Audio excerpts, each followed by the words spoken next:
हरिः ओम तत्सतु। ओम गुरुर्ब्रह्मा गुरुर्विष्णुः गुरुरेव महेश्वरः गुरुः साक्षात् परब्रह्म तस्मै श्री गुरवे नमः। कैवल्यामृतपानशिष्यविभवं स्वाराज्यपीठस्थितम् श्रीयादाटिनरहरिशिष्यतिलकं वेदान्तविज्ञानदम् आत्मानात्मविवेकदत्तसुवचं श्रीलक्ष्मणार्योत्तमं पृथिवीस्थानतुरीयमार्गगमनं चैतन्यमूर्तिं भजे। పరమ పూజ్యులు పవిత్రాత్మ స్వరూపులు లోకోద్ధారకులు ఈశ్వర స్వరూపులు మహర్షులు తత్వవేత్తలు బ్రహ్మవేత్తలు విదురేణులు దిశనులు జ్ఞానులు పండితులు భారతమాతకు భూమాతకు వేదమాతకు గీతామాతకు నమస్కరిస్తూ సర్వాంతర్యామి సచ్చిదానంద పరబ్రహ్మమునకు నమస్కరిస్తూ శ్రీ స్వరాజ్యాశ్రమ వ్యవస్థాపకులు పరమార్థ జ్ఞాన ప్రబోధకులు ఉదార స్వభావులు జగద్గురు వేదాంతం లక్ష్మణార్యుల పాదాల ప్రణమిలుతూ శ్రీ స్వరాజ్యాశ్రమ పూజ్య మహాత్ములందరికీ నమస్కరిస్తూ అందరి హృదయ కమలములో విరాజమానుడై ప్రకాశించే పరమాత్మకు నమస్కరిస్తూ అందరికీ శుభాశీస్సులు శుభమస్తు. జ్ఞాన ప్రసూనాంబ సమేత శ్రీ కాళహస్తీశ్వర స్వామివారి కృపానుగ్రహ ప్రాప్తిరస్తు. ఆయుష్యమస్తు, ఆరోగ్యమస్తు, బ్రహ్మజ్ఞాన ప్రాప్తిరస్తు, ధ్యానానుష్ఠాన ప్రాప్తిరస్తు, సకల శుభ ప్రాప్తిరస్తు. కుటుంబ సభ్యులందరికీ శుభాశిష్యులు. లోకా సమస్త సుఖినో భవంతు, సర్వే జనా సుఖినో భవంతు. ఓం తత్సత్. ఓం తత్సత్. ఓం తత్సత్. ఓం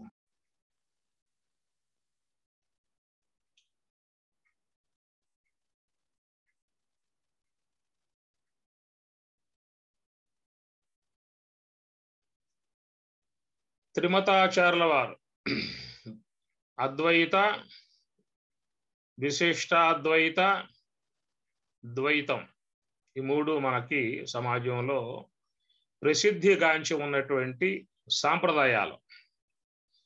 ఇక తర్వాత కాలంలో కొన్ని లోకంలోకి వస్తూ ఉన్నాయి. అనేక త్రైత మతం కూడా దయానంద సరస్వతి స్వాముల వారు ప్రవేశింపజేశారు. త్రైత సాంప్రదాయకంగా వారు చెప్పుకొచ్చారు. ఇంకా తర్వాత కాలం శంకరాచార్య తర్వాత కాలంలో శుద్ధాద్వైతము, ద్వైతాద్వైతము ఇటు అనేక పదాలతో ఆ కాలంలో చాలా సాంప్రదాయకమైనటువంటి వచ్చాయి. అవన్నీ కాలాంతరములో వాటికి మళ్ళా ఉనికి లేకుండా పోవటం అనేది జరుగుతుంది. ప్రస్తుత కాలంలో మరి ఈ మూడు కూడా మనకు వినపడుతున్నటువంటి విధానము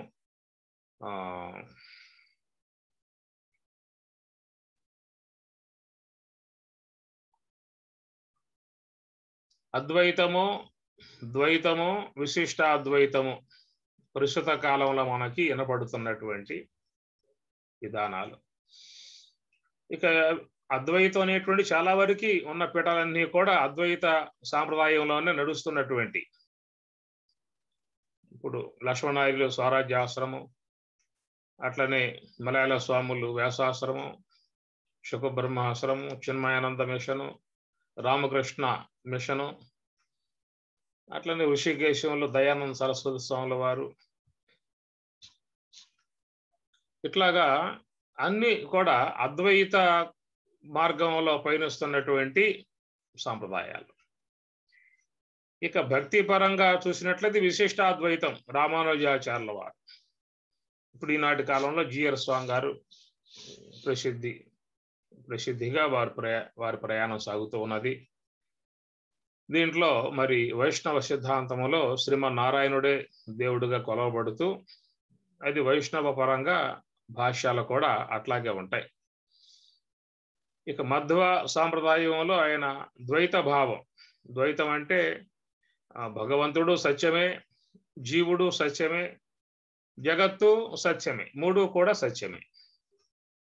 అద్వ అంటే అద్వైతం, రెండు లేవు, ఒకటే ఉన్నది, బ్రహ్మమే ఉన్నది, బ్రహ్మ సత్యం జగన్మిథ్య.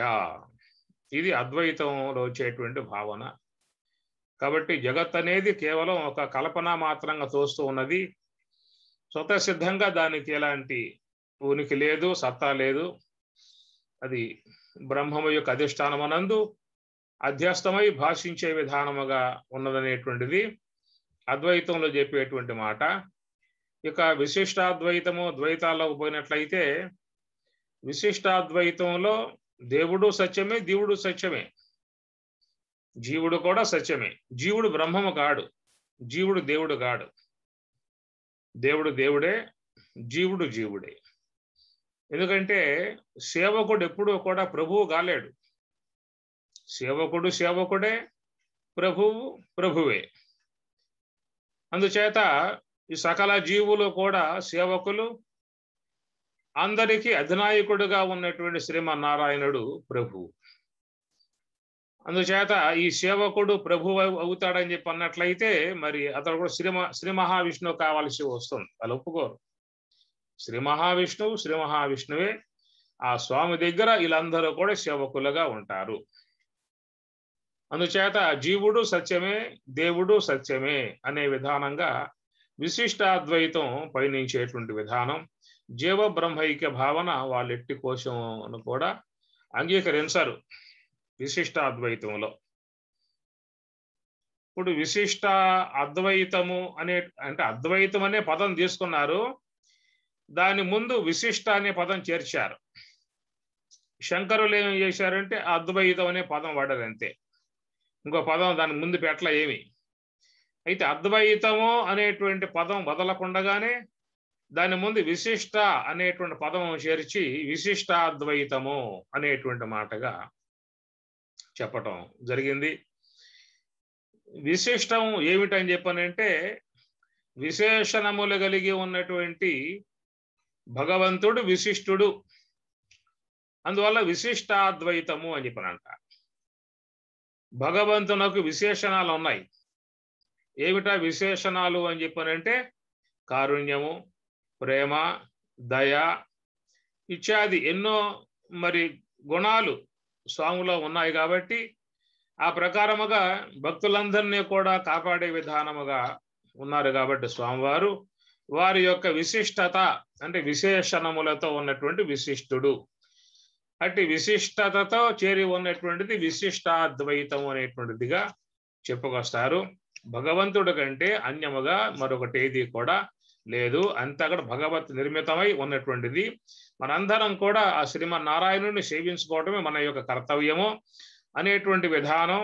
దాంట్లో మీకు జ్ఞానానికి ఎక్కువగా స్థానం ఎవరు, విచారణకు స్థానం లేదు. అక్కడ విశిష్టాద్వైతంలో విచారణకు స్థానం లేదు, దాని ప్రాముఖ్యత కాదు. కేవలం ప్రపత్తి, ఆరాధన, అర్చన, కైంకర్యం, నివేదన ఇట్లాగా ఆ భగవంతునికి పూర్తిగా అంకితమైపోయి ఆయన సేవలో ఉండిపోవటమే, శ్రీమన్నారాయణుడిని సేవించుకుంటూ ఆ నామాన్ని జపించుకుంటూ ఉండటమే అనేటువంటి విషయము. పెద్దగా వారు ఈ జ్ఞాన సంబంధమై ఉన్నటువంటి విచారణ సంబంధమై ఉన్న అంశాల్లోకి వారు కేవలం శ్రీ మహావిష్ణువు పట్ల భక్తి కలిగి ఉన్నటువంటిది ఆరాధన, కైంకర్యం, అర్చన ఇవన్నీ కూడా. ఈ విధంగా పయనించేది విశిష్టాద్వైతము. ద్వైతం అని చెప్పనంటే వాళ్ళు మూడు సత్యమే అని చెప్పనంటారు. ఈశ్వరుడు సత్యమే, జీవుడు సత్యమే, జగత్తు సత్యమే. ఏమి సత్యము అని చెప్పనే విధానం వల్ల ఎట్లా సత్యం అవుతుంది జగత్తు? అది ఇప్పుడు కూడా నశింపబడుతుంది కదా అని చెప్పి అన్నట్లయితే దానికి వాళ్ళు చెప్పే మాట నిత్య పరమాణు రూప, అనిత్య కార్యరూప. నిత్య పరమాణు రూప, అనిత్య కార్యరూప అనగా జగత్తు పరమాణువుల రూపముగా నిత్యం. అది పరమాణువుల రూపంగా నిత్యము. అయితే ఆ పరమాణువులు అనేటువంటి ఘనీభవించినప్పుడు ఏ యొక్క రూపం ఏర్పడుతుందో, ఆ రూపానికి ఏ నామం ఏర్పడుతుందో ఆ నామం ఈ రూపం అనిత్యం.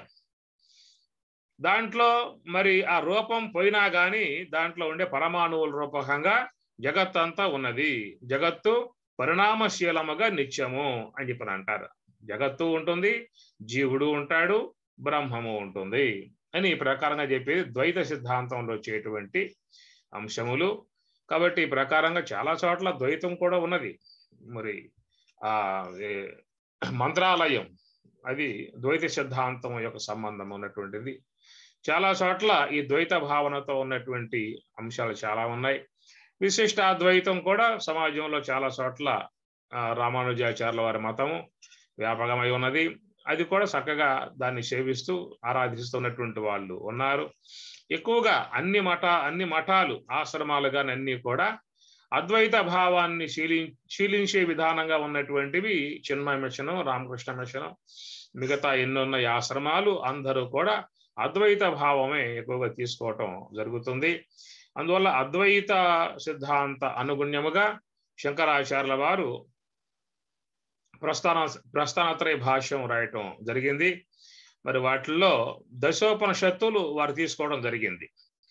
అవి ఈశ, కేన, కట, ప్రశ్న, ముండ, మాండిక్య, ఐతరేయ, తైతరేయ, బృహదారణ్యక, చాందోగ్య అంతవరకు అన్నమాట.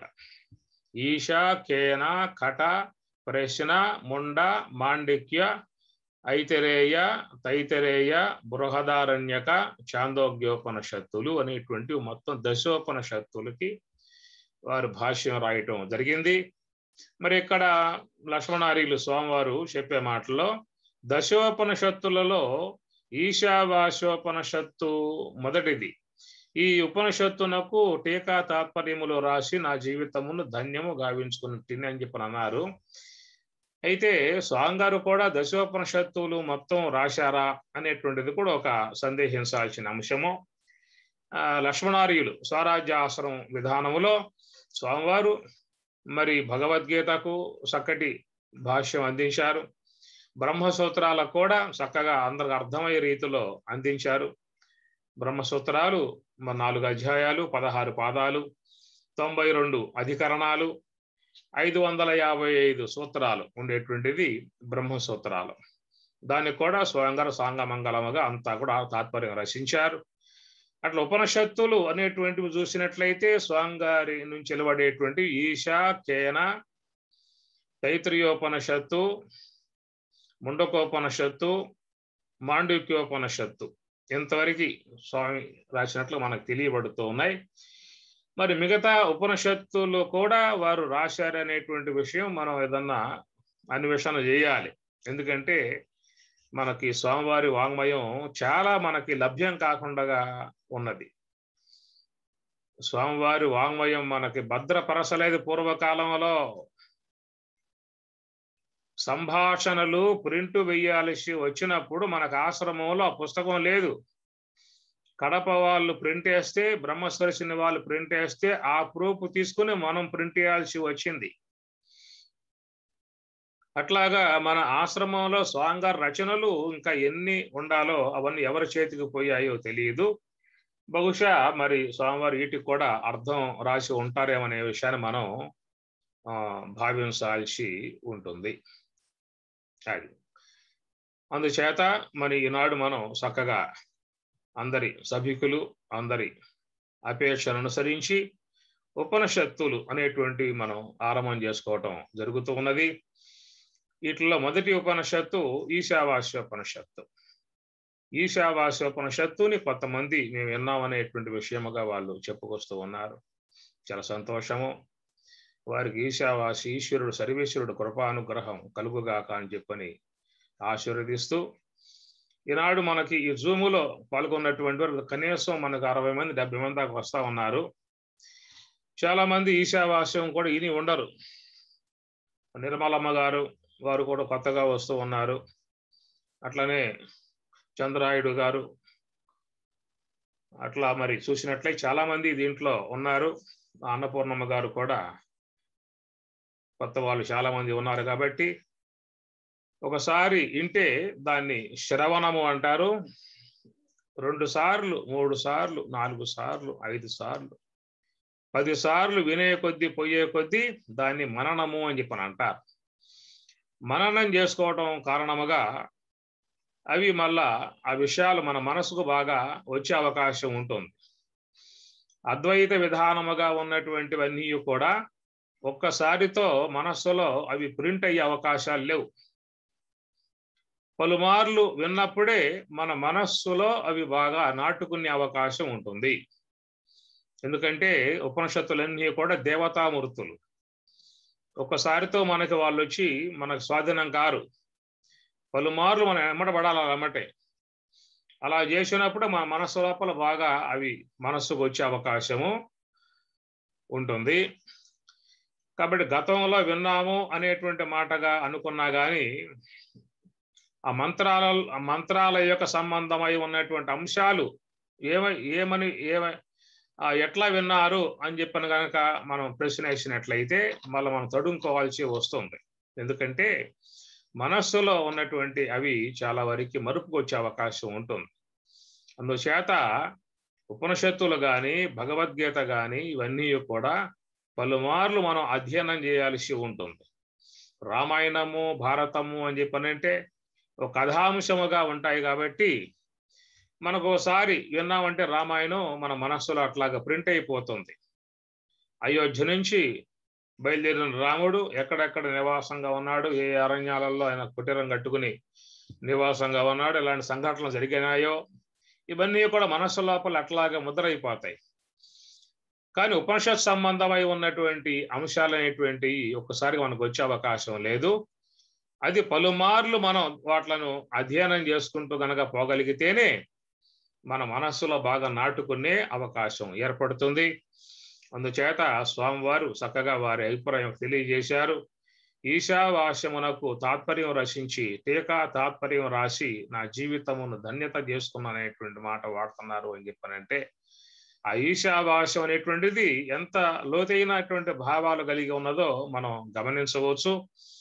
అయితే మనం ఈశావాస్యంలో ముందుగా స్వామివారు ఏ భావన వారు ఆ మంత్రానికి అందించారో ఆ మంత్ర సంబంధ భావాన్ని మనం ముందు అధ్యయనం చేసుకుని తర్వాత స్వేచ్ఛానువాదం అని చెప్పని అంటారు. చాలా మంది గ్రంథకర్తలు కూడా ఒక ఉపనిషత్తుకి లేదా భగవద్గీతకు భాష్యం రాస్తూ ఉన్నప్పుడు అర్థం రాస్తూ ఉన్నప్పుడు దాంట్లో మరి శ్లోక సంబంధమై ఉన్న అర్థాన్ని ముందు రాసేస్తారు. దాని తాత్పర్యం అని చెప్పని అంటారు. ఆ తర్వాత కింద వచ్చేటువంటి అర్థాన్ని విశేషార్థము అని చెప్పని అంటారు. ఆ విశేషార్థమునే మరొక మాటగా చెప్పాల్సి వస్తే స్వేచ్ఛానువాదము అంటారు. స్వేచ్ఛ అనువాదం. స్వేచ్ఛ అంటే తన మనస్సుకు ఏ యొక్క భావం తోసిందో దాని పట్ల ఆ భావాన్ని ఆయన వ్యక్తపరచటం, దాని స్వేచ్ఛానువాదం అంటారు, లేక విశేషార్థము అని చెప్పని అంటారు. అదంతా కూడా మరి వారి యొక్క అవగాహన బట్టి వచ్చేటువంటి విధానము. అందుచేత ఉపనిషత్తులు అనేటువంటి మనం ఆరంభం చేసుకుంటూ ఉన్నాము.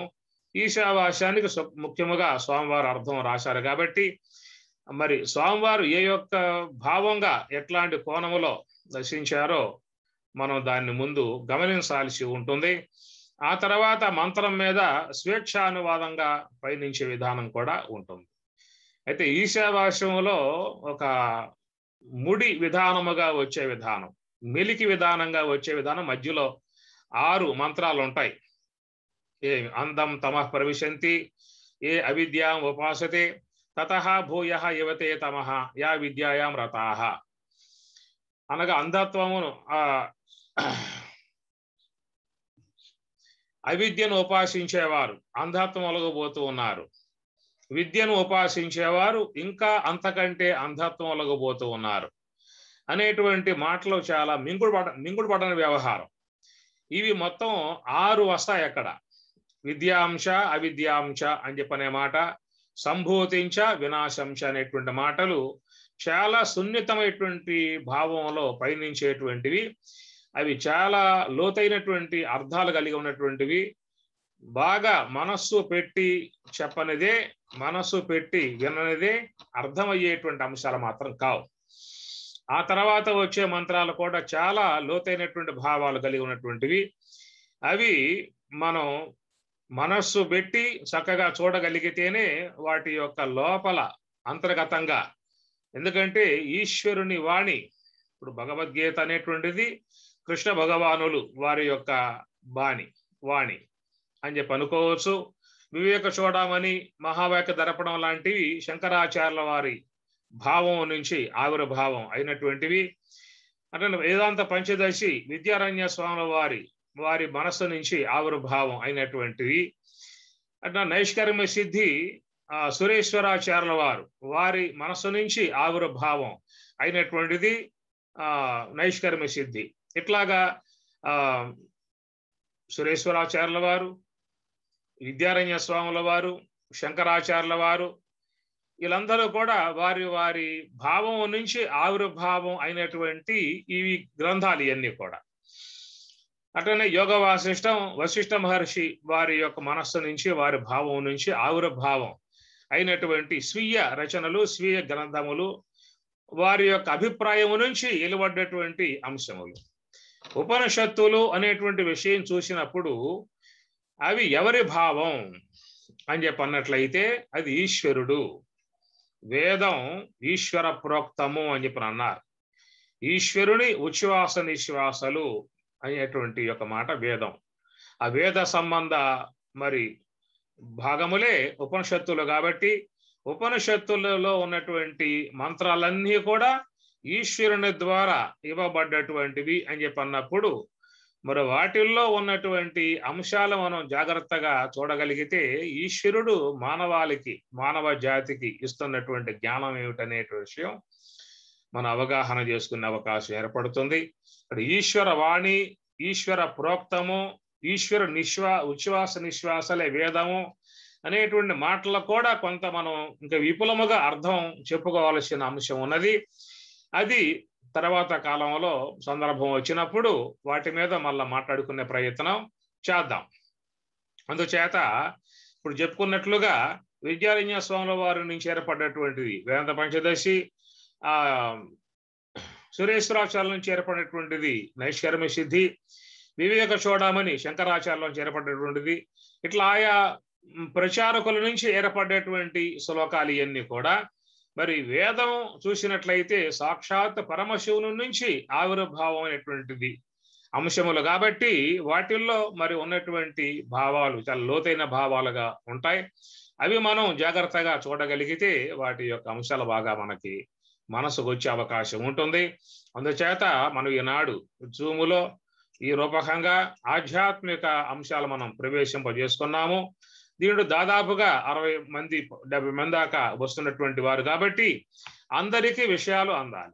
శ్రీ స్వరాజ్య ఆశ్రమ బోధలు, స్వామివారి యొక్క రచనలు, మరి స్వామివారి యొక్క భావం అందరికీ చేరాలి అనేటువంటి విధానములో గతంలో మేము విని ఉన్నాము అనేటువంటి వారికి మననం అవుతుంది, మేము గతంలో విని ఉండలేదు అనేటువంటి వారికి శ్రవణం అవుతుంది. కాబట్టి శ్రవణం చేసేటువంటి వారికి మనసులో ముందుగా ముద్రపడే అవకాశం ఉంటుంది. కాబట్టి ఆ ప్రకారంగా మనం మరి ఉపనిషత్తులు 108 అని చెప్పి అన్నప్పుడు అది బ్రహ్మము యొక్క నామములు అందుకే మనం చెప్పుకోవాలి. ఎందువల్లంటే ఉపనిషత్తులు బ్రహ్మ ప్రతిపాదితం, బ్రహ్మమును ప్రతిపాదించేటువంటి అంశములతో చేరి ఉన్నటువంటి భాగం ఉపనిషత్తులు అని చెప్పని.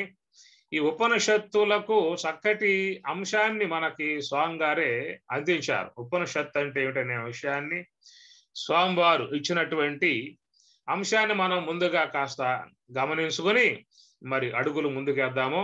ఉపనిషత్తు అంటే ఏమిటి? ఉపనిషత్తు, ఉప అంటే దగ్గర, నీ అని చెప్పనంటే గురువుకు సమీపముగా.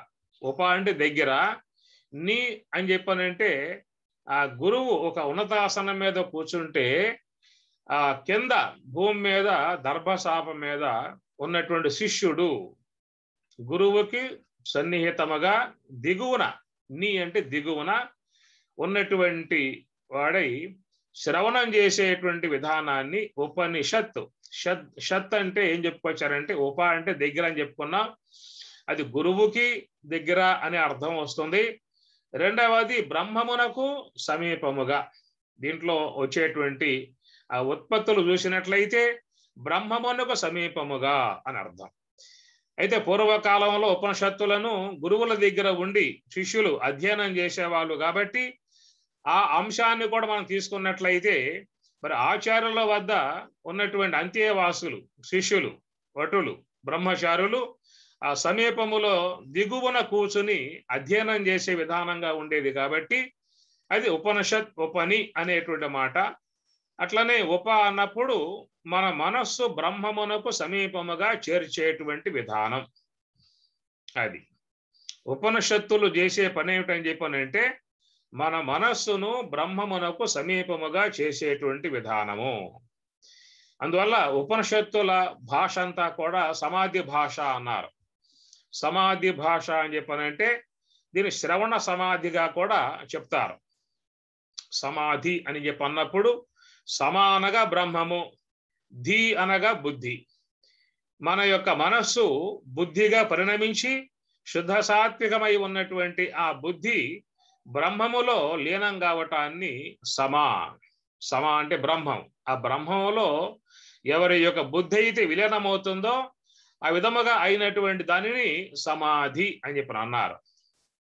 అయితే ఇక్కడ మరి మహాత్ములు హంస యొక్క ఆశ్రయం ద్వారా నివృత్తి మార్గములో పయనించి ఈ పంచకోశములను అధిగమించి పంచకోశాతీతమై ఉన్నటువంటి ఈ స్వప్రకాశముగా బ్రహ్మమున్నదో ఆ బ్రహ్మములో వారు చేరిపోవటం కారణముగా దాన్ని యోగ సమాధి అనేటువంటిదిగా పేరు పెట్టారు.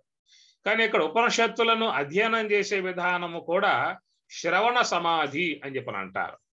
శ్రవణ సమాధి అని చెప్పంటే ఉపనిషత్తులను అధ్యయనం చేస్తున్నప్పుడు ఏమవుతుంది, మన మనస్సు ఏ సంకల్పము ఉండదు. ఏమి ఎందువల్లంటే ఉపనిషత్ భాష అంతా కూడా రూపరహితమై ఉన్నటువంటి శబ్దములు, కావ్యములు అన్నీ కూడా రూపసహితమై ఉన్నటువంటి శబ్దములు. కావ్యములు గాని పురాణములు గాని ఇతిహాసములు గాని ఇవన్నీ కూడా రూపసహితమై ఉన్నటువంటి శబ్దములు.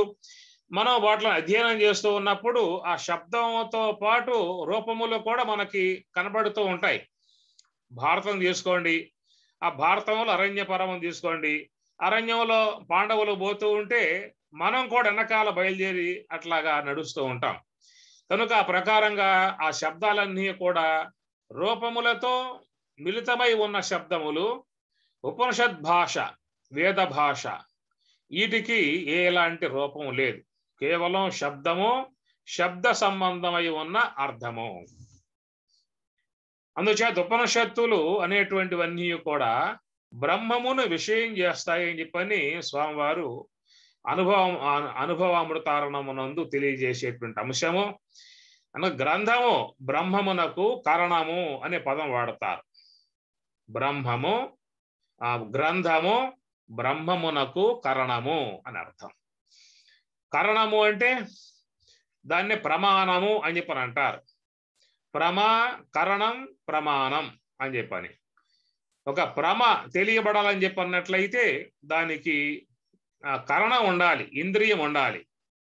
నేత్రం అనే కరణం ఉన్నప్పుడే మనకు దృశ్యం గోచరిస్తుంది. శ్రోత్రము అనే కరణం ఉన్నప్పుడే మనకు శబ్దం తెలియబడుతుంది. అట్లాగే నాలుక అనే కారణం ఉన్నప్పుడే మనకి రుచి తెలియబడుతుంది. నేత్రం లేని వానికి దృశ్యం కానరాదు. అట్లనే చెవులు పనిచేయని వానికి శబ్దం తెలియబడదు. అట్లాగా శబ్దమునకు ఎట్లా చెవి కరణమో, దృశ్యానికి ఏ ప్రకారంగా నేత్రం కరణమో, అట్లనే బ్రహ్మమునకు కారణం గ్రంథము, ఉపనిషత్తులు అని చెప్పని అంటారు. ఎందుకంటే నేత్రం లేకపోతే దృశ్యం కానరాదు, చెవులు పనిచేయకపోతే శబ్దం తెలియబడదు. ఉపనిషత్తులు గనక లేకపోతే ఎవరికి కూడా బ్రహ్మం అనే విషయము గోచరించే అవకాశం లేదు. ఉపనిషత్తులు అనేటువంటివి ఉన్నాయి కాబట్టి మనము బ్రహ్మం అనే పదం వాడుతూ ఉన్నాం, ఆత్మ అనే పదం వాడుతూ ఉన్నాం, మోక్షం అనే పదం వాడుతున్నాం, అన్ని వాడుతున్నాం అని చెప్పనంటే ఈ పదాలన్నిటినీ కూడా మనకి ఇచ్చింది ఏది? ఉపనిషత్తులు. కనుక ఉపనిషత్తులు ఉన్నాయి కాబట్టి మనకి మోక్షం అని, బ్రహ్మమని, కైవల్యం అని ఇట్లాగా మనం ఆ మార్గంలో పయనించే వాళ్ళంగా ఉన్నాం.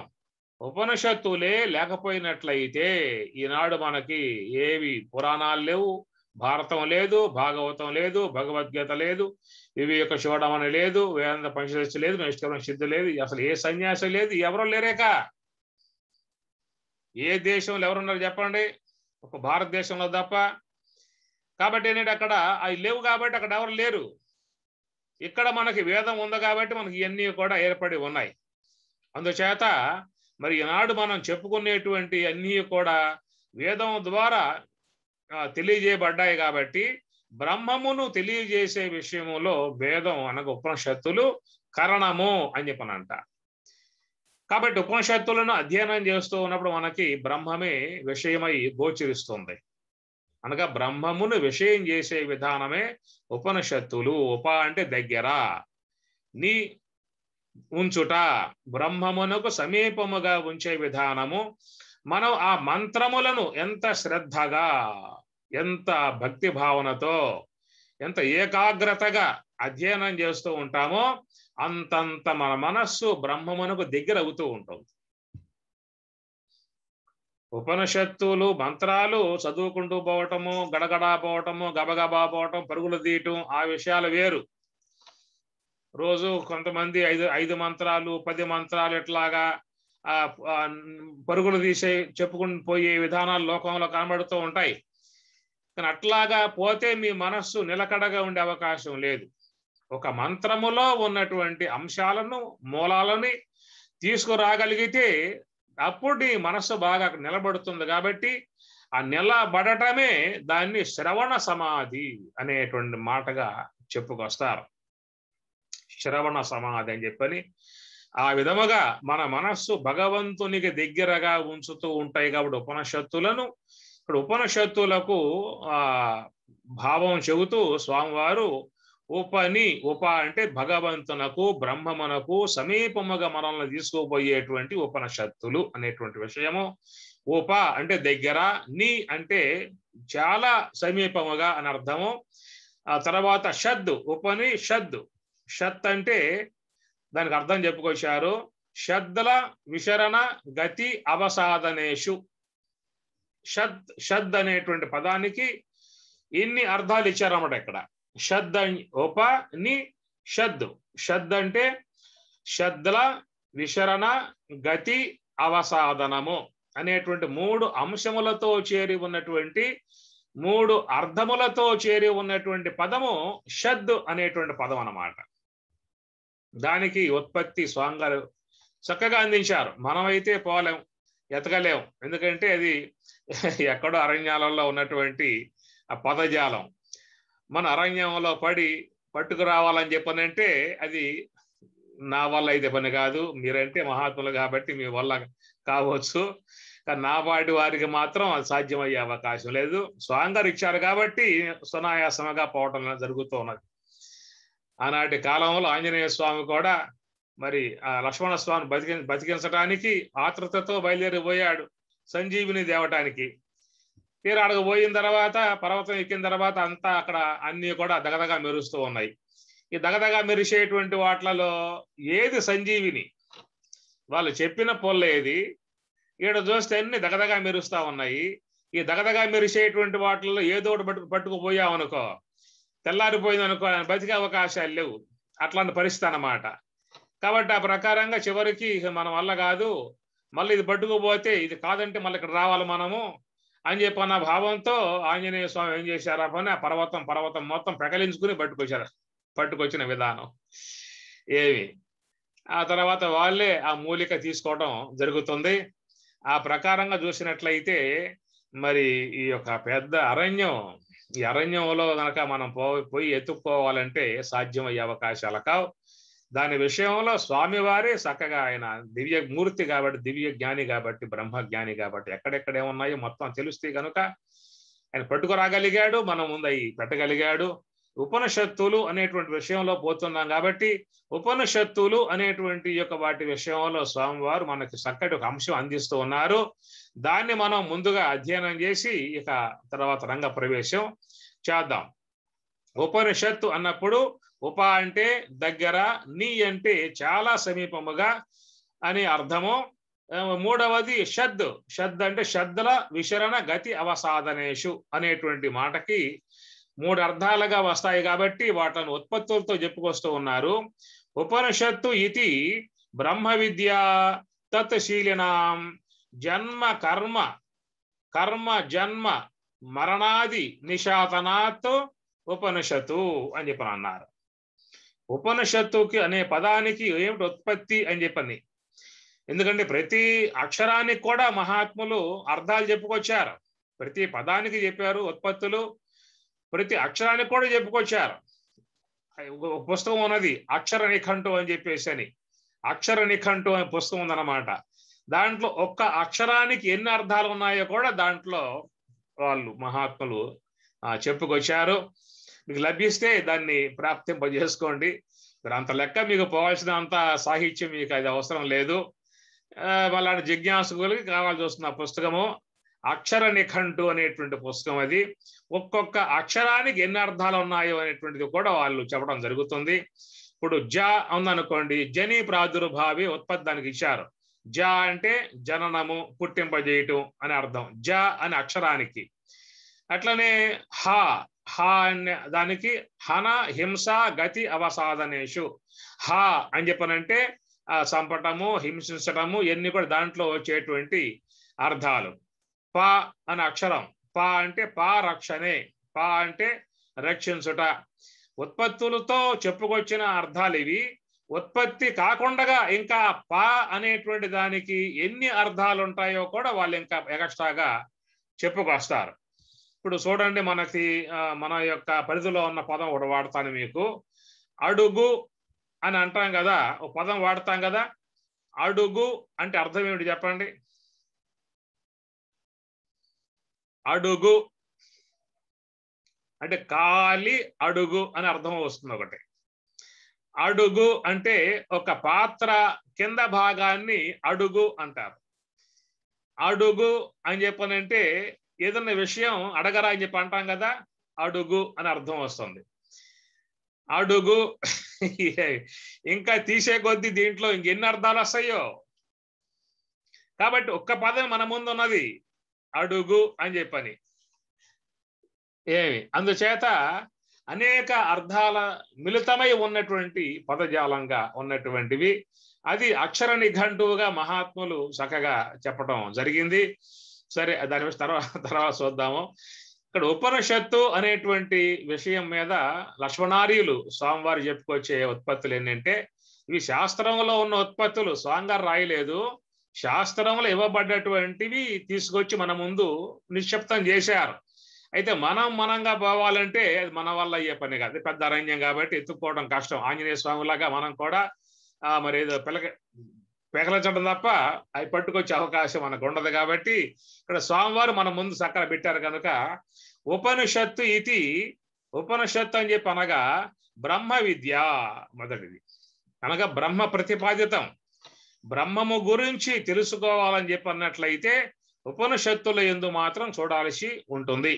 కాబట్టి బ్రహ్మ విద్య తత్తు శీలినాం, తత్తు అట్టి ఆ బ్రహ్మము గురించి శీలినాం బాగుగా చెప్పేటువంటిది. తర్వాత కర్మ జన్మ మరణాది నిశాతనాత్ ఉపనిషత్తు. నిశాతనాత్ అని చెప్పనంటే శిథిలం కావటం, శిథిలం అవటము, చెడిపోవటము, నాశనం కావటము అనే అర్థాలు దాంట్లో వస్తాయి నిశాతనాత్ అని చెప్పనంటే. కాబట్టి ఈ ప్రకారముగా ఉపనిషత్ అనేటువంటిది బ్రహ్మ ప్రతిపాదికము అని ఒక మాట చెప్పుకొచ్చారు. తర్వాత తత్శీలిన అట్టి బ్రహ్మ విద్యను ఉపనిషత్తులను అధ్యయనం చేసినట్లయితే, తత్శీలినం అంటే పరిశీలించినట్లయితే, అధ్యయనం చేసినట్లయితే ఏం జరుగుతుంది అనే విషయం మీద జన్మ కర్మ మరణాది నిశాతనాత్. కాబట్టి వారి జీవితంలో ఉన్నటువంటి కర్మ అయితే ఉన్నదో సమస్త కర్మను కూడా నశింపజేసే విధానము ఒక బ్రహ్మ విద్యకు మాత్రమే ఉన్నది. అది అనేక జన్మలుగా జీవితంలో మనం పట్టుకొచ్చుకుంటూ ఉన్నాం కర్మలు, అనేక కర్మలు ఆచరిస్తూ ఉన్నాం. అనేక జన్మలుగా ఆచరించేటువంటి ఏ కర్మలైతే ఉన్నాయో ఆ కర్మల యొక్క సంబంధమై ఉన్న సుకృతము గాని దుష్కృతము గాని అన్ని కూడా సూక్ష్మ దేహములో ప్రింట్ అయి ఉన్నటువంటి విధానము. సూక్ష్మ దేహములో ప్రింట్ అయి ఉన్నటువంటి ఆ కర్మలన్నీ కూడా అది ఆ జీవుని యొక్క సొత్తు, పరంపరగా ఉన్నటువంటి సొత్తు, జీవుని యొక్క సొత్తు. అవి అనేక జన్మలకు హేతువై ఉన్నటువంటి కర్మ విధానం. కాబట్టి కర్మ జన్మ మరణాది నిశాతనాత్. కాబట్టి ప్రకారముగా ఆ జీవునికి ఈ కర్మ లేకుండగా, జన్మ లేకుండగా, మళ్ళీ మరణం లేకుండగా తొలగింపజేసి నశింపజేసే విధానము ఉపనిషత్తుల యందు ఉన్నది. కాబట్టి ఈ ప్రకారముగా ఉపనిషత్తు అనేటువంటి పదానికి ఈ అర్థాన్ని వారు చెప్పటం జరిగిందనమాట. ఇంకా మరొక ఉత్పత్తి కూడా స్వామి గారు తీసుకొచ్చి మన ముందు ఆవిష్కరింపజేశారు. యహ ఇమాం బ్రహ్మ విద్యాం ఉపయంతి ఆత్మభావనే శ్రద్ధాభక్తి పురస్సరాః సంతః తేషాం గర్భ జన్మ జరారోగాత్ అనర్ధపూగం నిశాతనాత్ ఇది ఉపనిషత్తు. మరొక ఉత్పత్తి అన్నమాట. యహ ఎవరైతే ఇమాం ఈ బ్రహ్మ విద్యను ఉపయంతి చక్కగా ఆచరిస్తూ ఉన్నారో, అధ్యయనం చేస్తూ ఉన్నారో, బ్రహ్మ విద్యను చక్కగా జీవితం అనుష్ఠిస్తూ ఉన్నారో, ఉపయంతి ఆశ్రయించారో, వారు ఆత్మభావనే శ్రద్ధా భక్తి పురస్సరాః సంతః తేషాం గర్భ జన్మ జరా రోగాది అనర్ధపోగం నిశాతయతి. అనర్ధపోగం అనర్ధమును కలగజేసేటువంటి వీటిని నిశాతనాత్ నశింపజేస్తాయి, తొలగింపజేస్తాయి, పోగొడతాయి అన్నమాట. కాబట్టి ఆత్మభావనే చక్కటి ఆత్మభావనను కలగజేసేటువంటి విధానము కదనమాట. ఎందుకంటే లోకంలో మనకి అన్నీ కూడా ఇంద్రియాలకు గోచరించేవిగా ఉన్నాయి కాబట్టి, ఇంద్రియాలకు విషయంగా తెలియబడేటువంటివిగా ఉన్నాయి కాబట్టి, వాటి విషయంలో పెద్దగా మనకు ఎవరో కూడా చెప్పాల్సిన అవసరం లేదు. ఎందుకంటే ఈ విశ్వంలో ఉన్నటువంటి యొక్క వాట్లను విషయం చేయగలిగేటువంటి సామర్థ్యం మనకి ఇంద్రియాల ద్వారా ఉన్నది. నేత్రేంద్రియం ద్వారా దర్శిస్తూ ఉన్నాం, అవి ఏమిటో తెలుసుకుంటూ ఉన్నాం. శ్రోత్రేంద్రియం ద్వారా వింటూ ఉన్నాం, అవి తెలుసుకుంటూ ఉన్నాం. జిహ్వేంద్రియం ద్వారా తెలుసుకుంటూ ఉన్నాం, తీప పులుప వగరా చేద అనే విషయాలు మనం తెలుసుకుంటూ ఉన్నాం. ఇట్లా తెలుసుకోవటానికి అనుకూలమై ఉన్న విధానం ఇంద్రియాలు. అయితే ఆత్మ అనే విషయం చూసినట్లయితే ఈ ఆత్మ దేనికి విషయం కాదు, ఇంద్రియాలకి.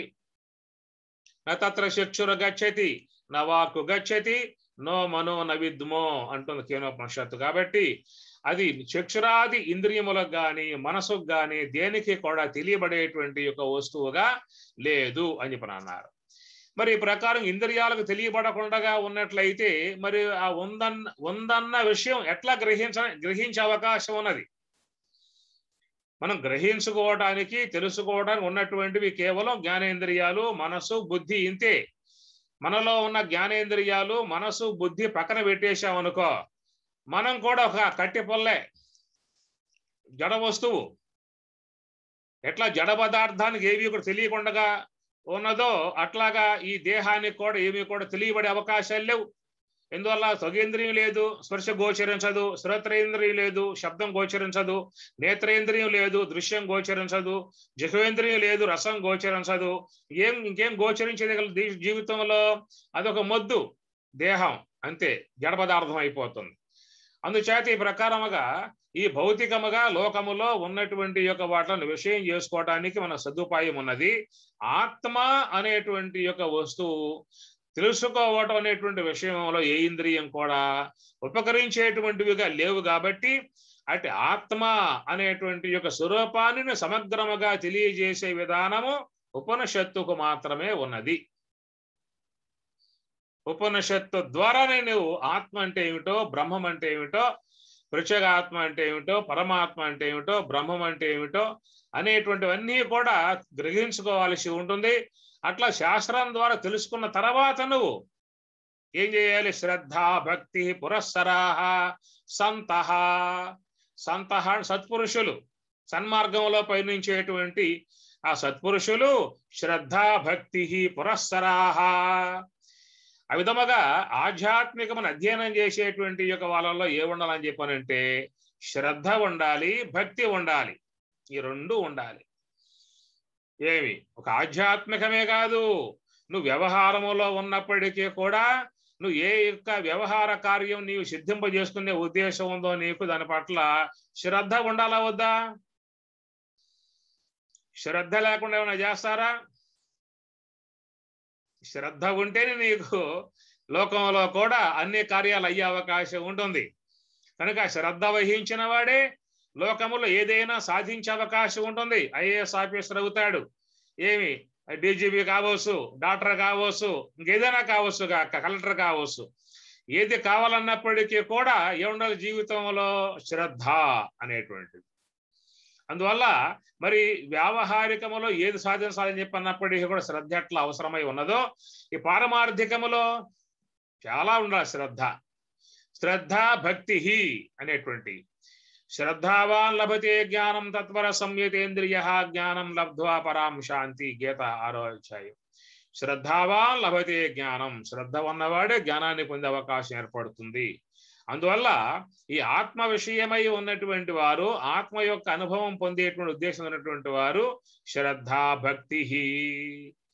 కాబట్టి భక్తి అనేది ముఖ్యంగా చాలా అవసరం. భక్తి అనేటువంటిది సార్వత్రిక సూత్రం. సర్వమానవులలో ఈ భక్తి అనేటువంటి యొక్క భావన ప్రవేశించి ఉండాలి. ఇది సార్వత్రిక సూత్రం. ఒక ఆధ్యాత్మికంలోనే కాదు, వ్యవహారములో కూడా అందరూ కూడా చక్కగా అన్ని విషయాలలో సఫలీకృతులు. అందరి చేత ప్రేమ పడటం ఎన్ని కావాలని చెప్పనంటే ఈ భక్తి అనేటువంటిది ముఖ్యంగా ఉండాలి. ఇప్పుడు బిడ్డలు కూడా చక్కగా వాళ్ళ చదువులు వచ్చి మంచి అభివృద్ధి చెందాలని చెప్పి అన్నట్లయితే వాళ్లకు తల్లిదండ్రుల మీద భక్తి ఉండాలి. భక్తితో వాళ్ళని సేవించినట్లయితే వాళ్ళు మంచిగా చూస్తారు, బాగా చదివిస్తారు, ఉన్నత స్థాయికి వాళ్ళని పోయేట్లుగా కృషి చేస్తారు. కాబట్టి భక్తి ఉండాలి. పతి భక్తి అని చెప్పి అన్నారు, సతి భక్తి అని చెప్పి అన్నారు. అమ్మగారికి అయ్యగారి మీద చాలా భక్తి ఉండాలి. అమ్మగారి మీద కూడా అయ్యగారికి కూడా సతి భక్తి కూడా ఉండాలి. ఈ భక్తి అనే సూత్రం ఉన్నప్పుడే ఆ కుటుంబంలో ఒక అన్యోన్యత ఉంటుంది, ఆప్యాయత ఉంటుంది, ప్రేమ ఉంటుంది, పలకరింపులలో కూడా ఒక ఆత్మీయత ఉంటుంది, చాలా గౌరవంగా పిలుచుకోవడం లాంటిది కూడా ఉంటుందన్నమాట. ఏదున్నప్పుడు? ఆ భక్తి విధానం ఉన్నప్పుడు. ఆ భక్తి విధానం పోయిందనుకో ఈ మాటలు కూడా మారిపోతాయి. లెక్కలేని తనం మాటలు వచ్చేస్తాయి. రావయ్య పావయ్య అనే మాటలు కూడా అక్కడి నుంచి ఆరంభం అయిపోయి గౌరవం లేకుండా పోయే విధానం ఏర్పడుతుంది. అందువల్ల ఒక చక్కటి అన్యోన్యతను సంపాదించి పెట్టేటువంటిది భక్తి భావన. అది అధ్యాపకుని పట్ల విద్యార్థికి భక్తి ఉండాలి, గురువు పట్ల శిష్యునికి భక్తి ఉండాలి, భగవంతుని పట్ల భక్తునికి భక్తి ఉండాలి, దేశం పట్ల పౌరునికి భక్తి ఉండాలి, తల్లిదండ్రుల పట్ల బిడ్డలకు భక్తి ఉండాలి, భర్త పట్ల భార్యకు భక్తి ఉండాలి.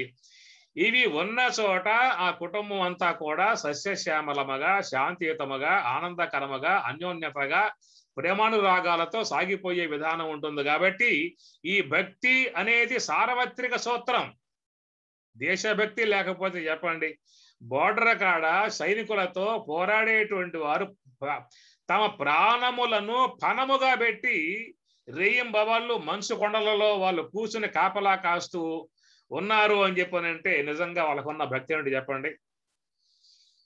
మనం ఈనాడు మన గ్రామాలలో, మన పట్టణాలలో మనం హాయిగా చేతులు గుండెపై వేసుకుని నిశ్చింతగా నిద్రపోతున్నాము అని చెప్పనంటే ఆ బోర్డర్ల కాడ వాళ్ళు కాపలా కూర్చున్నారు మంచు కొండలలో. ఇల్లు వాకిలి వదిలిపెట్టేసేసి, భార్య బిడ్డలు వదిలిపెట్టేసేసి ఎక్కడ హిమాలయ పర్వతాలలో ఎముకలు కొరికి వేసేటువంటి యొక్క మంచు కొండల కాడ ఇప్పుడు మనం పోయాం అనుకో, ఒకవేళ యాత్ర నిమిత్తముగా ఎన్ని పూటలు ఉంటాం అక్కడ మనం ఒక్క పూట చూసామా, బస్ ఎక్కి పరిగెత్తామా. కానీ వాళ్ళు మాత్రం ప్రాణాలు తెగించి చేయటం అంటే అది దేశభక్తి అని అర్థం. అందుచేత ఈ భక్తి అనేది ఎట్లయితే మరి దేని పట్లైనా పరిపూర్ణముగా భక్తి ఉన్నప్పుడు దాన్ని సాధించే అవకాశం ఏర్పడుతుంది. కాబట్టి అట్లా ఆధ్యాత్మిక విధానంలో కూడా ముఖ్యంగా భక్తి ఉండాలి అన్నాడు. ఈ భక్తి విషయం మీద కూడా చెబుతూ మహాత్ములు స్వస్వరూపానుసంధానం భక్తి రీత్య విధీయతే అని చెప్పి అన్నారు.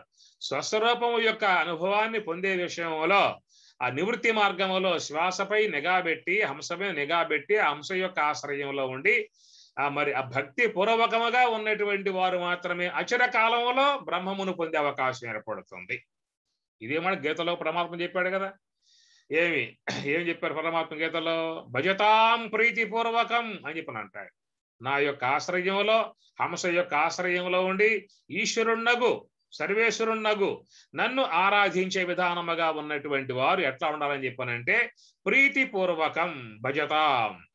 ప్రీతిపూర్వకముగా, ఇష్టపూర్వకముగా, మక్కువ పూర్వకముగా ఎంతో అంకిత భావనతో ఉన్నటువంటి వారు మాత్రమే అచిర కాలంలో ఈశ్వర కృపకు పాత్రులై బ్రహ్మానుభవాన్ని పొందే అవకాశం ఏర్పడుతుంది. ఎట్లా ఉంటే భజతాం ప్రీతిపూర్వకం. మనం కూడా భజిస్తూ ఉన్నాం, సేవిస్తూ ఉన్నాం, ఆరాధిస్తూ ఉన్నాం, అర్చిస్తూ ఉన్నాం, సోహం భావ ధ్యానం చేస్తూ ఉన్నాం. ఎట్లా చేస్తున్నాము అని చెప్పనంటే ఒక లాంఛనప్రాయంగా, ఏదో ఈ పూట కాసేపు కూర్చుంటే ఆరోగ్యం అని చెప్పి అంటున్నారు కాబట్టి కూర్చుందాం అనే భావనతో, ఈ ప్రకారంగా లాంఛనప్రాయంగా ధ్యానం చేసే విధానముగా ఉన్నటువంటి వారు దానివల్ల ప్రయోజనం ఉంటుంది కానీ పరిపూర్ణ విధానంగా వచ్చే అవకాశం మాత్రం ఉండదు. అందువల్ల జీవితంలో మానవుడు ఆత్మానుభవాన్ని కోరినట్లయితే అంకిత భావనగా దానిని అన్ని వేళలా అన్ని సమయాలలో ధ్యానము ధ్యానము ధ్యానం, జీవితమే అనుష్ఠానం అయిపోవాలి, జీవితమే ధ్యానం అయిపోవాలి. అది ఒక విధానముగా భజతాం ప్రీతిపూర్వకం అనే మాటకు అర్థం అది. ఆ విధముగా చేసినట్లయితే వారు అచిర కాలంలో తత్వానుభవాన్ని పొందే అవకాశం వాళ్ళకి ఏర్పడుతుంది అనేటువంటి విధానం. అందుచేత ఇక్కడ శంకరాచార్యుల వారు కూడా చెబుతూ స్వస్వరూప అనుసంధానం భక్తిరీత్య విధీయతే అనే మాట వాడతారు. స్వస్వరూప అనుసంధానం, స్వస్వరూపమును అనుసంధానం చేసే విధానమే భక్తి. అది పరాభక్తి అన్నారు. జ్ఞాన భక్తి మోక్ష భక్తిగా చెప్పే విధానము. కాబట్టి ఇక్కడ చెప్పేటువంటి విషయంలో మరి ఇక్కడ చూసినట్టు శ్రద్ధాభక్తి పురస్సరాహ సంతః సంతః సత్పురుషులు నిరంతరముగా శ్రద్ధాభక్తి గలవారై ఉన్నటువంటి సంతః సత్పురుషులు తేషాం వారు గర్భ జన్మ జర రోగాది అనర్ధపోగం నిషాదయతి అన్నాడు. అంటే గర్భ, ఇక మళ్ళా తల్లి గర్భములో వాళ్ళు క్షీణించే విధానం వాళ్ళకు ఉండదేక, అదే లాస్ట్. ఇక ఒకవేళ వాళ్ళు దేహం సాలిస్తే వాళ్ళ దేహం భూగర్భంలోకి పోవడమే తప్ప తిరిగి మరలా మరొక తల్లి గర్భంలోకి పోయే పరిస్థితి వాళ్ళకు ఉండదు. కాబట్టి తేషాం వారికి గర్భ జన్మ జర రోగాది, జన్మ ఉన్నప్పుడే ఈ జర ముసల్దనం ఉంటుంది, రోగాది రోగాలు ఉంటాయి. రోగాలు మొత్తం 3 చెబుతారు. స్థూల దేహ సంబంధముగా వచ్చేటువంటి వ్యాధులు, సూక్ష్మదేహ సంబంధముగా వచ్చే వ్యాధులు, కారణదేహ సంబంధముగా వచ్చే వ్యాధులు. కాబట్టి ఈ 3 వ్యాధులు మూడు దేహాలను పట్టి ఉన్నాయి. 3 దేహాల ద్వారా వచ్చే వ్యాధులు ఈ జీవుడు పొందుతూ ఉన్నాడు. స్థూల దేహం ద్వారా వచ్చే వ్యాధులు అంటే ఈనాడు మనందరికీ అనుభవంలో ఉన్న విషయాలే కదా. షుగర్ లేదా అంటే షుగర్ ఉన్నది, బీపీ లేదా అంటే బీపీ ఉన్నది. ఇట్లా చెప్పుకున్నాయి కొన్ని ఉన్నాయి, చెప్పుకోకుండా ఉండేవి కొన్ని ఉన్నాయి. నానా రకాలుగా ఉన్నటువంటి వ్యాధులన్నీ దేహంలో వచ్చి నివాసం చేస్తూ ఉన్నాయి, కాపరం చేస్తూ ఉన్నాయి. అది లోపల బాగా తిష్ట వేస్తూ కూర్చున్నాయి. కొన్ని వ్యాధులు అయితే పోయి సావో. ఏమే పోండి దేవతల్లారా, ఎంతో కాలమైంది మీరు వచ్చి ఈ దేహంలోకి, పోవచ్చు కదా అని చెప్పనే మాట వాడామనుకో, వాళ్ళేమంటారు, నువ్వు పోయేవాడివే కదా, నువ్వు శాశ్వతం నువ్వు ఉంటావు ఇక్కడ ఏమైనా భూమి మీద, నువ్వు పోయేవాడివే కాబట్టి ఇద్దరం కలిసే పోదని చెప్పి ఉద్దేశంతో కొన్ని వ్యాధులు అట్లా స్థిరంగా ఉండిపోయేవిగా ఉంటాయి. కాబట్టి ఈ స్థూల దేహ సంబంధముగా వచ్చేటువంటి వ్యాధులు కొన్ని, అది రోజువారీగా అందరూ కూడా వాటి యొక్క విధానాలని ఆస్వాదిస్తూనే ఉన్నారు, అనుభవిస్తూనే ఉన్నారు, ఇబ్బంది పడుతూనే ఉన్నారు. ఇక రెండవది సూక్ష్మ దేహం ద్వారా వచ్చేటువంటి వ్యాధి. ఏమిటా వ్యాధి అని చెప్పని సూక్ష్మ దేహం ద్వారా వచ్చేది? చింత, ఒకటే చింత. ఏమి చనిపోయిన తర్వాత ఈ దేహాన్ని ఈ చితి కాలుస్తుంది, బతికొండంగా ఈ ఇతన్ని కాల్చేది చింత, మనస్సులో పడ్డ చింత. ఎప్పుడు ఏదో రకంగా లోపల పెద్ద ఆయనకి లోన గొడుగుడు బాదు, ఆ లోన ఉన్నటువంటి ఆ బాధ బాదు. అట్లా చేశారు, ఇట్లా చేశారు, అది ఇచ్చాను, ఇది ఇచ్చాను, ఎవడో చూస్తలేదు, నన్ను పట్టించుకోవటం లేదు, కూడి పెట్టడం లేదు. ఇలాంటివన్నీ కూడా ఉండే విధానాలు వృద్ధాప్యం వచ్చాక ఉంటాయి. అదే వయసులో ఉన్నప్పుడు అప్పుడుండే చింతలు అప్పుడు ఉన్నాయి. కాబట్టి ఏ వయసులో ఉన్నటువంటి వాళ్ళకి ఆ వయసులో ఉండే చింతలు ఎవరికి పడ్డా ఉన్నాయి. ఇప్పుడు పిల్లగాళ్ళకు కూడా వాడికి చింతే, ఎట్లా ఎగ్జామ్స్ రాయాలి, ఎట్లా చదవాలి, బడికి పోకపోతే ఆయన కొడతాడు, బడికి పోతేనే ఆయన కొడతాడు, బడికి పోకపోతే ఇంట్లో అమ్మ నాన్న కొడతారు. ఇట్లా ఉన్న చింత వాడికే ఉన్నది. జాబ్ చేసేవాడికి వాడికి ఉండే చింత వాడికి ఉన్నది, సంసారం గలవారికి వాళ్ళకి చింత వాళ్ళకున్నది. లోకములో చింత అనేది లేకుండా ఉన్న వాళ్ళు ఎవరు లేరు. ఒకవేళ చెప్పుకోవాల్సి వస్తే బ్రహ్మజ్ఞాని అనే మాట చెప్పుకోవాల్సి వస్తుంది. బ్రహ్మానుభవమును పొంది బ్రహ్మములో లీనమై బ్రాహ్మీ అనుభవంతో ఉన్నటువంటి వాడికి ఏ చింత వాడికి ఉండదేక. అన్ని చింతలు మొత్తం కొట్టుకుపోయి ఉంటాయి. కాబట్టి ప్రపంచముతో, సంసారముతో, వ్యవహారముతో, వ్యాపారముతో, ఏదో లావాదేవీలతో అనుబంధం పెంచుకునే కొద్దీ ఈ చింతలు పెరుగుతూ ఉంటాయి. కాబట్టి ఈ సూక్ష్మ దేహములో ఉన్నటువంటి చింతలు, ఇవి బతికుండంగా కాలిసే చింత, చితి, ఏమి ఆ చితి, ప్రాణం పోయాక ఆ దేహాన్ని కాలిసే చితి, ఆ చితి ప్రాణములు ఉన్నప్పుడే ఈ లోన సూక్ష్మ దేహములు ఉన్నటువంటి చింత అనే చితి నిరంతరంగా జీవుణ్ణి మరి వాడిని ఏపుతా ఉంటుంది. ప్రాణంలో వేసి గింజల్ని అట్లా ఏపుతాం మనం, అట్లా ఏపుతా ఉంటుంది ఈ సూక్ష్మ దేహం యొక్క వ్యాధి. దాన్ని చింతా వ్యాధిగా చెప్పుకొచ్చారు. ఇక మూడవది కారణదేహ సంబంధమై ఉన్నటువంటి వ్యాధి. ఏమిటా వ్యాధి అని చెప్పంటే అది సాధారణంగా ఎవరికి కనపడేది కాదు. ఇప్పుడు మామూలుగా స్థూల దేహ సంబంధమై ఉన్న వ్యాధులు అయితే బయట పడతా ఉంటాయి. డాక్టర్ వద్దకు పోతూ ఉంటాం, చెకప్లు చేసుకుంటూ ఉంటాం, మందులు మింగుతూ ఉంటాం, ఇంజక్షన్ చేసుకుంటూ ఉంటాం. ఈ బయటపడి కనబడేటువంటిగా ఉన్నాయి మనకి. కానీ సూక్ష్మ దేహం యొక్క సంబంధమై ఉన్న చింతలు కూడా రోజువారీగా అవి కనబడుతూనే ఉన్నాయి, బాధిస్తూనే తెలియబడుతూ ఉన్నాయి. తెలియబడకుండా సాప కింద నీరులాగా చేరి బాధించే విధానముగా ఉంటుంది కారణదేహం యొక్క సంబంధమై ఉన్న వ్యాధి. ఏమిటా వ్యాధి అని చెప్పానంటే భవ వ్యాధి, పుట్టుకలు. కాబట్టి పుట్టుకలు అనేటువంటి వ్యాధి నీకు ప్రత్యక్షంగా ఎక్కడ కనబడే అంశము కాదు. దేహం పోయాక మళ్ళీ అది మొదలవుతుంది. అక్కడ మళ్ళా దేహం పోయిన తర్వాత వీడికి ఏ దేహంలో పడేయాలి, మానవ దేహంలో నేద్దామా అనుకుంటుంది కాసేపు. ఇప్పుడే దాంట్లో పడేసింది వాడిని, మళ్ళీ ఎందుకు లేబ్బా మళ్ళీ తర్వాత వేద్దాం అని చెప్పే ఉద్దేశంతో ఏ దేహాలు ఉన్నాయి చూసుకుంటుంది. గార్ధవ దేహంలో వేద్దామా, లేకపోతే కుక్కుడు దేహంలో వేద్దామా, కూర్మ దేహంలో వేద్దామా, లేక శూకర దేహంలో వేద్దామా అనే విధానముగా జన్మ పుట్టుకలకు భవ వ్యాధిగా ఉన్నటువంటిది కారణదేహం అనేటువంటిది. ఈ ప్రకారముగా లోకంలో అందరూ కూడా ఈ మూడు దేహాల సంబంధమై ఉన్నటువంటి యొక్క వ్యాధులకు గురై ఉన్నారు అని అర్థం. అయితే వ్యాధి, సర్వవ్యాధి నివారణం అనే పదం వాడతారు కదా. సర్వవ్యాధి నివారణం అనే పదం వాడినట్లయితే అది దేనికి వర్తిస్తుంది? ఒక మహాకారణానికి. మహాకారణం హంస, మహాకారణం ఈశ్వరుడు. కాబట్టి మహాకారణమునందు ఉన్నటువంటి వారికి అన్ని వ్యాధులు పోతాయి. ఇక స్థూల దేహ సంబంధమై ఉన్న వ్యాధులు పోతాయి, సూక్ష్మ దేహ సంబంధమై ఉన్న మనోవ్యధులు పోతాయి, కారణదేహ సంబంధమై ఉన్న భవ వ్యాధి పోతుంది. దేని ద్వారా పోతాయి? ఈ మహాకారణం, హంస యొక్క ఆశ్రయం, నివృత్తి మార్గం, ఈశ్వరాశ్రయం ద్వారానే ఈ మూడు వ్యాధులు పోగొట్టుకునే అవకాశం ఏర్పడుతుంది. కాబట్టి తేషాం వారికి గర్భ, జన్మ, జర, రోగాది అనర్ధపోగం, అనర్ధ హేతువులుగా ఉన్నటువంటి అన్నిటినీ కూడా నిశాతయతి. నిశాతం అంటే శిథిలం చేస్తాయి, లేకుండా చేస్తాయి, నశింపజేస్తాయి. ఈ విధముగా చేయగలిగేటువంటి యొక్క విధానం ఉన్నటువంటి యొక్క దానినే ఏమన్నారు? ఉపనిషత్తు అని చెప్పనన్నారు. అది ఉపనిషత్తు. ఉపనిషత్తుకి ఇంత అర్థం ఉన్నటువంటి అంశాన్ని మనకి స్వామివారు ఎక్కడ చూపిస్తూ ఉన్నారు. ఇంకా దీనికి ఉన్నటువంటి అర్థం ఏంటని చెప్పానంటే బ్రహ్మ గమయతి ఉపనిషత్తు మరొక ఉత్పత్తి. బ్రహ్మ గమయతి, బ్రహ్మమును గమయతి పొందింపజేసేదిగా ఉన్నటువంటి యొక్క భాగమే ఉపనిషత్తు అని చెప్పని అన్నారు. ఇంకా ఉపనిషత్తు అనేటువంటి యొక్క దానికి స్వామివారు చెప్పేటువంటి మరొక ఉత్పత్తి అవిద్యాం సంసార కారణాంచ అత్యంత అవసాదయతి వినాశయతి ఇది ఉపనిషత్తు.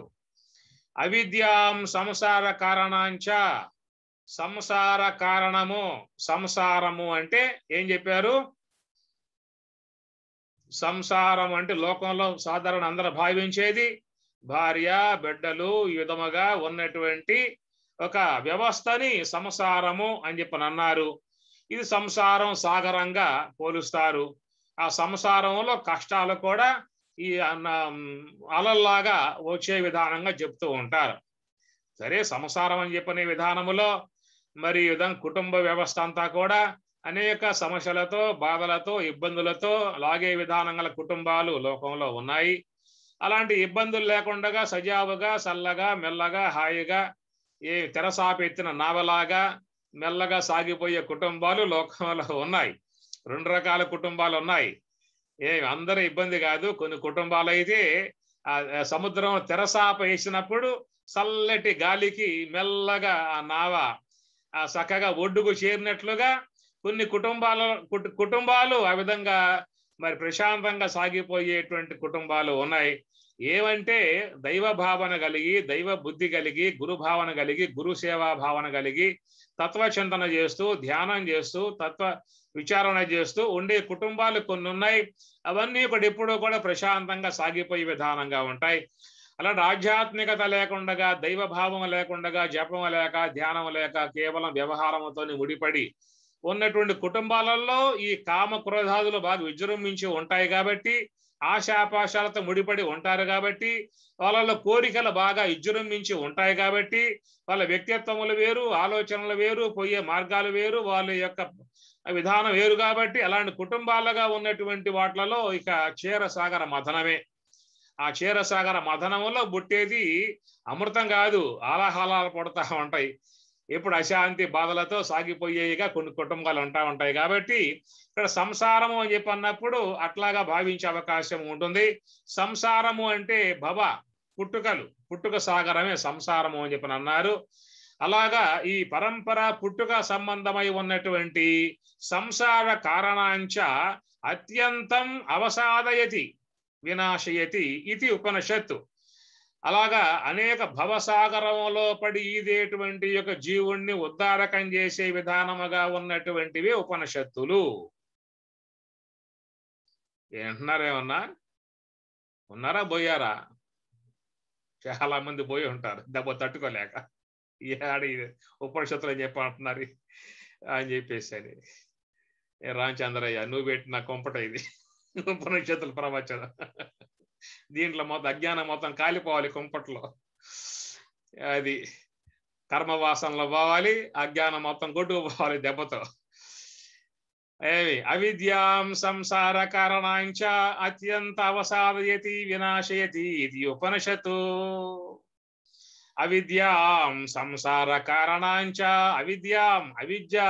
అవిద్య ద్వారా, అజ్ఞానం ద్వారా వచ్చేటువంటిది ఈ సంసారము, భవసాగరము, పుట్టుటము, సావటం ఉన్నటువంటి యొక్క ఈ సంసార కారణాంచ అత్యంత అవసాదయతి వినాశయతి ఇది ఉపనిషత్తు.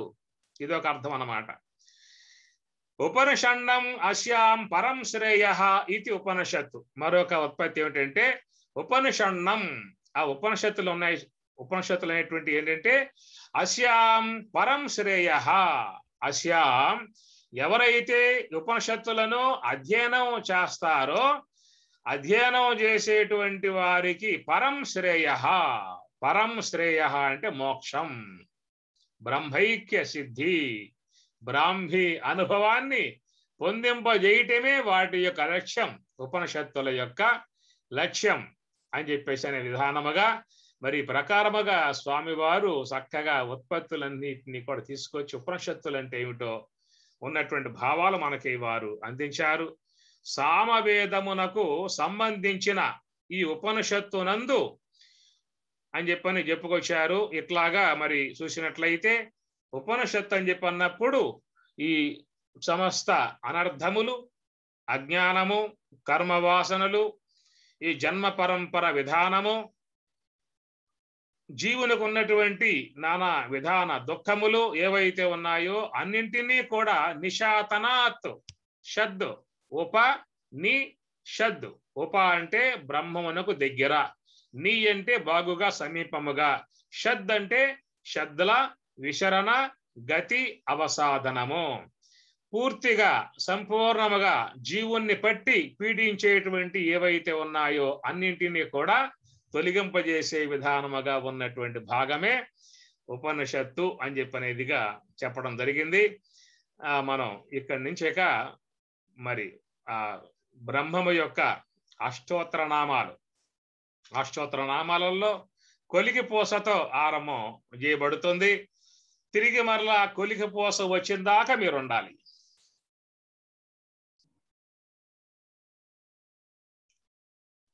ఏమి అర్థమైందా పాయింట్? ఈ బ్రహ్మము యొక్క జప విధానములో కొలికి పూసతో ఆరంభం చేయబడేటువంటి మన జపము తిరిగి మరలా కొలికి పూస వచ్చిన దాకా మీరు తప్పనిసరిగా ఉండే తీరాలి. ఇది స్వామివారి ఆజ్ఞ, భగవంతుని ఆజ్ఞ, ఈశ్వరుని యొక్క ఆజ్ఞ. అందరికీ సంపూర్ణ ఆయుష్, ఆరోగ్యము, బ్రహ్మజ్ఞాన ప్రాప్తి, ధ్యానానుష్ఠాన ప్రాప్తి కలుగుగాక, సిద్ధించునుగాక. జగద్గురు లక్ష్మణార్యులు సర్వేశ్వరుడు జగన్మాత అనుగ్రహముతో ధ్యానానుష్ఠానము, బ్రహ్మజ్ఞాన ప్రాప్తి సాధనము ప్రాప్తించి అందరూ కూడా ఆనందంతో విరాజమానులై వర్ధిల్లుదురుగాక. ఓం సహనా భవతు, సహనౌ భునక్తు, సహ వీర్యం కరవావహై, తేజస్వినావధీతమస్తు మా విద్విషావహై. ఓం శాంతి శాంతి శాంతి. హరి ఓం తత్సతు. శ్రీ గురుభ్యో నమః. హరి ఓం.